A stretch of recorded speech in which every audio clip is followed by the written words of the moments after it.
네, 안녕하십니까. 모멘텀 리서치 박재현입니다. 자, 오늘 시청자분들과 함께 두산 에너빌리티 실적 발표에 대한 흐름에 이어서 현재 구독자분들이 가장 집중하셔야 되는 이슈가 무엇인지 제가 이 본질적인 내용에 대해서 설명드릴 테니까 오늘 영상 정말 집중해 주셔야 되고, 자, 일단 영상 시작하기 전에 구독과 좋아요 한 번만 부탁드리겠고, 그리고 두산 에너빌리티 주주분들 댓글 여기 화이팅의 문구 한 번만 부탁드리겠습니다. 자, 두산 에너빌리티의 실적 발표가 드디어 나왔는데, 자, 실적 흐름을 보시게 되면 지금 영업이익이 7천억대가 나왔죠. 자, 근데 최근까지 시장에서 추정하고 있는 영업이익이 얼마였냐면 8천억대였습니다. 그렇기 때문에 이번 실적 발표 시장의 기대치보다는 살짝 못 나왔다라고 보시면 되는데, 그런데 결국에 두산 에너빌리티는 이렇게 지속적인 상승세를 이어왔던 게 25년도의 실적에 대한 흐름이 아니었습니다. 3분기 실적도 생각보다 좋지 못했었고, 그런데 상승 구간은 이어져 왔거든요.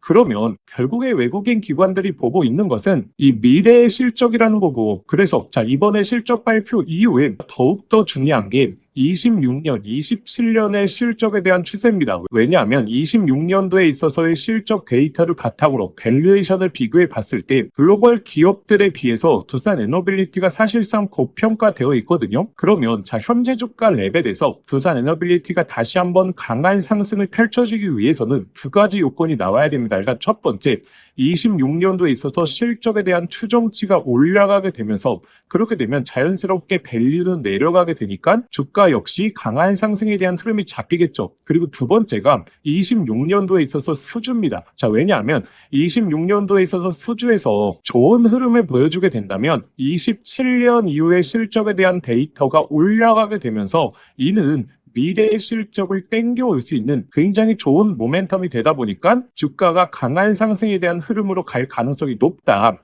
그래서 이 두 가지 포인트가 잡히는지를 보셔야 되는데, 근데 지금 26년도에 있어서 실적에 대한 데이터가 급증한다. 이런 모멘텀이 잡히기는 쉽지는 않죠. 그럼 결국에 우리가 두 번째 포인트, 26년도에 있어서 어떤 수주를 받느냐가 굉장히 중요한데, 일단 두산 에너빌리티가 작년에도 수주를 적게 받은 게 아닙니다. 굉장히 좋은 흐름을 보여주었죠. 근데 25년도 1분기서부터 3분기까지 이 실적 발표가 나올 때마다 항상 문제가 되었던 게 영업이익 마진율이 3%에서 5%대였죠. 그렇기 때문에 매출액은 좋은데도 불구하고 영업이익이 나지 않았기 때문에 실적 발표가 나올 때마다 항상 두산 에너빌리티가 고평가되었다, 이런 내용이 나왔던 거거든요. 그런데 지금 수주에 대한 현황을 보시게 되면 수주 잔고는 계단식으로 상승할 것으로 예상되고 있습니다. 그렇기 때문에 지금 구독자분들이 보셔야 되는 게 수주를 많이 받는다, 이것보다 이렇게 점진적으로 올라가는 수주 중에서 마진을 높은 상품을 받을 수 있느냐, 이게 핵심이 되겠죠.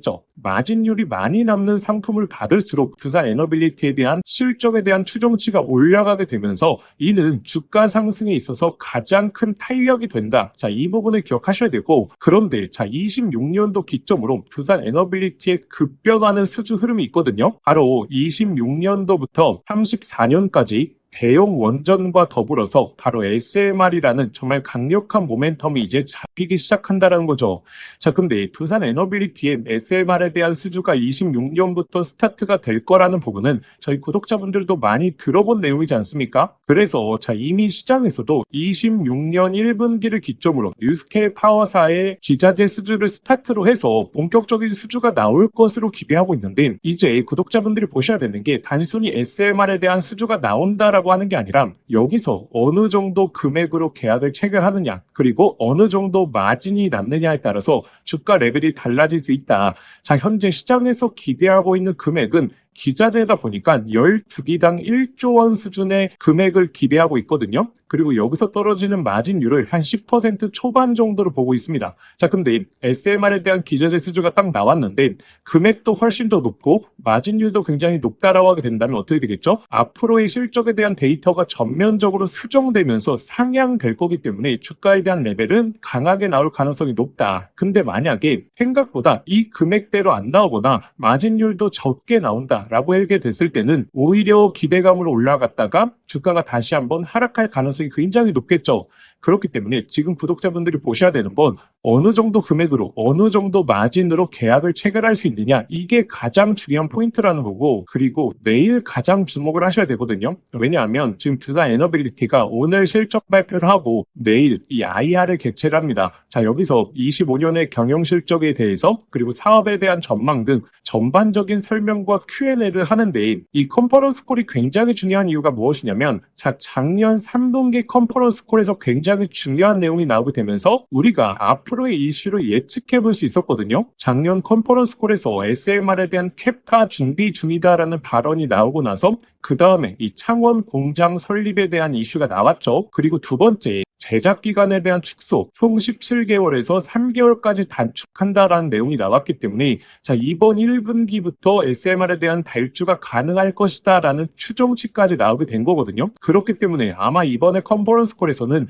SMR에 대한 수주가 어떻게 돌아가고 있는지, 언제쯤 가능할 수 있는지, 그리고 어느 정도 금액대로 어느 정도 마진율이 남을 수 있는지, 이와 관련된 구체적인 수치가 나올 수 있기 때문에 오늘의 실적 발표보다 더욱더 중요한 게 내일의 컨퍼런스 콜에서 나오는 세부적인 전망이다. 자, 이 부분을 기억하셔야 되고, 그래서 구독자분들이 지금 외국인 기관들이 기다리고 있는 이슈는 결국에 SMR에 있어서의 수주 규모와 그 마진율이다라는 부분을 확인하셨고, 그리고 가장 중요한 내일의 컨퍼런스 콜에 있어서 우리가 집중을 해보자, 이 내용까지 확인하셨기 때문에, 자, 아직도 구독과 좋아요 안 누르셨던 분들 꼭 한번 부탁드리겠고, 그리고 두산 에너빌리티 주주분들, 자, 댓글로 이 파이팅에 묻고 한번 부탁드리겠습니다. 제가 항상 강조드리는 게, 우리가 이 본질적인 내용들을 봐야 되거든요. 단순히 차트 분석, 수급 분석, 공매도 분석 이런 것도 좋겠지만, 이 본질적인 내용을 모르고 있게 되면 어떤 것들이 강한 상승을 이끌지, 그리고 이 고점에 대한 신호는 어떻게 나올지, 이러한 흐름을 모르게 되는 겁니다. 단순하게 차트 분석, 수급 분석으로 자, 작년에 10월달 이 고점 잡아내셨나요? 그렇기 때문에 현재 외국인 기관들이 바라보고 있는 이슈가 무엇인지, 그리고 두산 에너빌리티의 상승을 이끌 수 있는 이슈가 무엇인지부터 판단하시고, 구독자분들이 단순하게 홀딩만 하시는 게 아니라 자, 대응을 하시는 게 굉장히 중요하다. 왜냐하면 주가에 대한 레벨이 올라갈수록 시장에서 기대하고 있는 기대감이 올라가게 되거든요. 근데 여기서 삐끗하는 무엇인가가 나오게 된다면 변동성이 굉장히 커질 수 있습니다. 그러면 오히려 이 고점 구간에서 대응을 하느냐 못하느냐에 따라서 최종적인 수익률에 대한 차이가 어마무시하게 날 수 있거든요. 그래서 제가 작년도부터 이 두산 에너빌리티에 대한 코멘트를 실시간으로 소통방에서 잡아드리고 있죠. 특히나 가장 중요한 맥점 구간마다 잡아드리고 있는데, 특히나 제가 10월 말에 이 단기 고점을 잡아드릴 수 있었던 이유가, 이슈라는 것은 주가에 선 반영되게 되고, 그리고 언론에서 터져 나오는 시기는 바로 고점이거든요. 그래서 저는 오히려 이 9만원대 구간에서 단기적인 고점을 말씀드렸고, 3분기 실적 발표도 그닥 좋지 못할 것이라고 말씀드렸기 때문에 매도를 말씀드리면서 다시 한번 조정 구간이 나왔을 때 매수 타점을 잡아보자 라고 말씀을 드렸고, 그리고 다시 한번 이 하단권에서 매수 사인을 드리면서 현재 구간까지 잘 이어온 거지 않습니까? 자, 그러면 결국에 현재 구간에서 우리가 목표가를 잡아내기 위해서는 바로 제가 꾸준하게 말씀드렸던 이 SMR에 관련된 기자재 수주가 어떻게 잡힐지, 그리고 그 예상 시기는 언제인지까지 우리가 꾸준하게 추적을 해봐야 된다. 특히나 가장 중요한 현재 어느 정도 규모로 계약을 체결할 수 있는지, 이와 관련된 내용들에 있어서 외신 속보들 그리고 추정치를 계속적으로 업데이트해드리고 있기 때문에, 자, 아직 소통방 입장 안 하신 분들은 자, 이번에 입장하셔서 업데이트되는 내용들, 그리고 작년도 이 고점 잘 잡아드린 것처럼 앞으로 이 고점에 대한 신호가 나오게 되면 그때 또 소통방을 통해서 사인 드릴 겁니다. 그러면 이 소통방 입장하시는 방법은 다 영상 설명란에 더보기란 눌러보시면 제가 이 간편 접수 링크라고 해서 링크를 걸어 두었습니다. 이 링크 클릭하시면 바로 연결되실 텐데, 거기에 두산이라고 두 글자만 작성하고 보내기 버튼 누르시면 쉽게 접수하실 수 있을 거고, 접수하실 순서대로 제가 소통방 링크 보내드리도록 하겠습니다. 자, 근데 이 링크가 클릭이 안 되시는 분들은 자, 화면 상단에 나오는 번호로 두산이라고 두 글자만 직접 문자 보내주시면 제가 빠르게 소통방 링크 보내드리도록 하겠습니다. 제가 이렇게 구독자분들에게 대응을 하셔야 된다라고 말씀드리는 게, 특히나 두산 에너빌리티 같은 경우에는 강한 상승에 대한 흐름이 한번 나오고 그 다음에 횡보와 조정 구간이 생각보다 길게 나오거든요. 그러면 우리가 상승 구간을 잘 만끽한 다음에 그 다음에 횡보와 조정 구간에서는 어떻게 하면 되겠죠? 현재 시장에서 가장 핫한 섹터들을 집중해 보면 되겠죠. 그래서 그래서 제가 구독자분들에게 계속적으로 말씀드리는 게 이 반도체 사이클을 구독자분들이 놓치시면 안 됩니다. 자, 특히나 현재 이 반도체 사이클 중에서 가장 중요한 게 바로 이 삼성전자의 HBM에 있어서 핵심 수혜 종목이거든요. 왜냐하면 삼성전자가 설 연휴 이후에 HBM4 최초 양산을 선언했기 때문에 이 삼성전자 수혜 종목에서 바로 햄버거 흐름이 탄생할 가능성이 높다라는 거죠. 자, 왜냐하면 25년도만 하더라도 SK 하이닉스가 엔비디아의 HBM을 독점적으로 공급을 하게 되면서 그때 탄생했던 햄버거 종목들이 바로 SK 하이닉스의 수혜를 받았던 바닥권에서 1000% 넘게 올라왔던 바로 이 스페타시스라든지 이렇게 햄버거 종목들이 탄생하지 않았겠습니까? 자, 그런데 이번에 HBM4는 바로 삼성전자가 SK 하이닉스보다 먼저 최초 양산을 선언했기 때문에 이 삼성전자 수혜 종목에서 정말 강한 흐름이 나올 가능성이 너무나 높다라는 거죠. 자, 그래서 현재 이 바닥권에서 꿈틀대고 있는 이 삼성전자 HBM 핵심 수혜 종목에 대해서 제가 오늘 구독자분들에게 말씀드릴 테니까 오늘 영상 끝까지 한번 시청해 보시길 바라겠습니다. 자, 구독자분들에게 오늘 정말 인생 종목이 될 수 있는 선물 하나 드리도록 하겠습니다.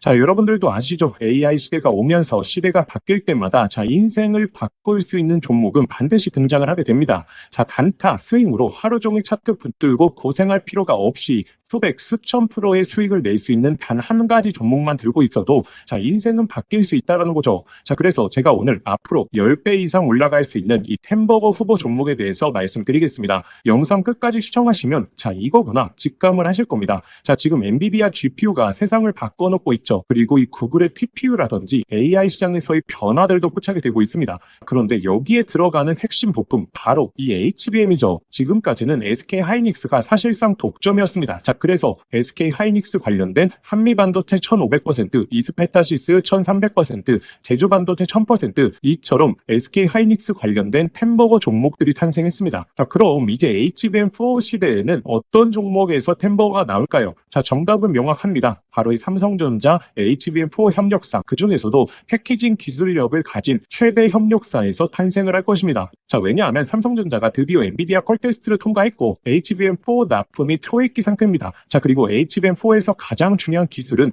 바로 이 적층 기술력. 자, 쉽게 말하면 6층짜리 건물을 12층으로 확장하는 기술, 이 엘리베이터 같은 적층 인터페이스가 HBM4로 넘어오게 되면 2배 이상 늘어나게 됩니다. 따라서 이 기술을 가진 회사만이 삼성전자, SK 하이닉스 모두에게서 수요가 터져 나오겠죠. 자, 오늘 말씀드릴 이 기업은 삼성전자 HBM 패키징 1등 협력사, 그리고 이 적층 기술에서 세계적인 독보적 기술력을 가진 회사입니다. 자, 그리고 중요한 건 실적이죠. 올해 이미 50% 이상의 상장, 내년에는 130% 이상 폭발적인 성장 전망이 나오고 있는 상황입니다. 자, 햄버거가 나오려고 하면 반드시 실적이 매년 상승해야 되는데 이 기업은 그 조건을 갖췄죠. 그리고 또 하나 햄버거의 필수 조건 바로 낮은 시가총액입니다. 이 세력들이 가격을 끌어올릴 때 시가총액이 높으면 상승 탄력은 자연스럽게 제한됩니다. 지금 이 기업은 낮은 시가총액 그리고 고성장 그리고 기술력 그리고 삼성전자 최대 협력까지 이 네 박자를 전부 갖췄죠. 그래서 지금 주가 흐름을 보시면 그동안 삼성전자가 SK 하이닉스의 HBM에서 밀리면서 이 종목도 조정세가 나왔지만 최근에는 완전히 분위기가 반전됐습니다. 바닥권에서 대규모 매집봉들이 나오고 있는 상황이고 이전에 없었던 거래량들이 나오고 있죠. 즉 상승 출발이 이제 본격적으로 시작된다라는 걸 예측해 볼 수 있습니다. 자, 그래서 제가 오늘 구독자분들에게 햄버거 예상 종목 분석 자료집 모두 다 무료로 보내드릴 겁니다. 여기에는 종목명 그리고 매수가, 목표가뿐만 아니라 가장 중요한 투자 포인트 그리고 시장에서 모멘텀을 계속 체크하는 방법, 즉 이 종목을 어디까지 끌고 갈 수 있는지 판단할 기준까지 전부 다 담아왔습니다. 자, 여러분도 아시죠? 수백, 수천 프로 오르는 주식도 중간중간 조정이 나올 텐데 이 심리적으로 무너져서 20에서 30% 단순한 수익만 챙기고 팔아버립니다. 그 이유가 무엇이냐면 투자 포인트와 시장 모멘텀을 모르는 상태에서 들고 있기 때문이죠. 이 자료집은 단순히 종목 하나를 알려드리는 게 아니라 실제 투자에서 가장 중요한 기준을 잡아드리는 내용입니다. 기회는 늘 눈앞에 있지만 준비된 사람만 그걸 알아봅니다. 오늘 말씀드릴 이 흐름도 누군가는 잡으실 거고 누군가는 지나치실 겁니다. 저희의 진짜 구독자분들은 이 기회를 놓치지 마시길 바라겠습니다. 이 분석 자료집 받아보시고 싶으신 분들은 화면에 보이시는 번호로 상승이라고 두 글자만 문자 보내주시면 아무런 조건 지원 없이 저희 구독자분들에 한해서 100% 무료로 보내드리도록 하겠습니다. 자, 만약에 번거로우시면 영상 더보기란에 간편 링크를 만들어 두었으니까 자, 거기로 신청해 주셔도 됩니다. 상승이라고 입력하고 보내기만 누르시면 바로 접수되실 겁니다. 자, 기회는 오래 열려 있지 않습니다. 저희 구독자분들 미리미리 준비해 두시길 바라겠습니다.